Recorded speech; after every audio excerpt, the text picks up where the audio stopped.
Pinaghahanap ngayon ang may-ari ng isang SUV na nasangkot sa hit and run sa Makati. Ang tinakasan ng driver, isang 6 na taong gulang na paslate na nasaway dahil sa aksidente. Umaaksyon si Carlo Castillo. Parang masamang panaginip na paulit-ulit sa isipan ng mag-asawang Merlin at Melody. Ang mga huling sandali bago pumanaw ang 6 na taong gulang nilang anak na si MC. Dead on arrival sa ospital ang bata matapos masagasaan at takbuhan ng isang SUV. Nagdadasal na lang ako.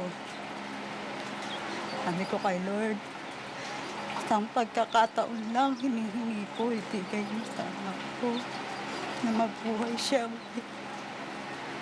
Kahit na ayoko mo, kinakausap ko kay anak ko, lumabang ka. Pasag po yung kaliwang ganito niya. Kaya lang po, hindi po dumugo. Nagkaroon po siya ng internal bleeding po. Tapos sumusuko na siya ng dugo.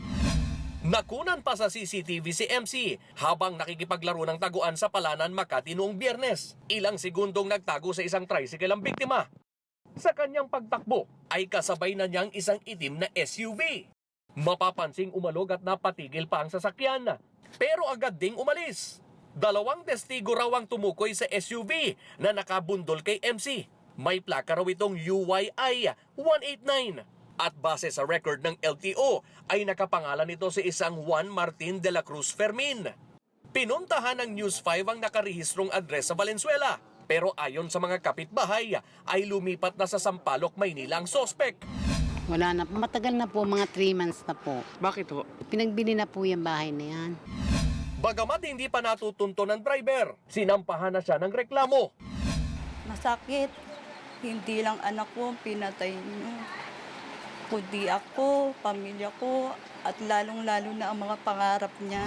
Fermin Juan Martin de la Cruz. Nakikiusap po ako sa inyo kung wala po talaga kayong kinalaman. Sumuko na po kayo. Umaaksyon! Carlo Castillo, News 5. Be sure to come back. Use 5 everywhere. Copyright 2016.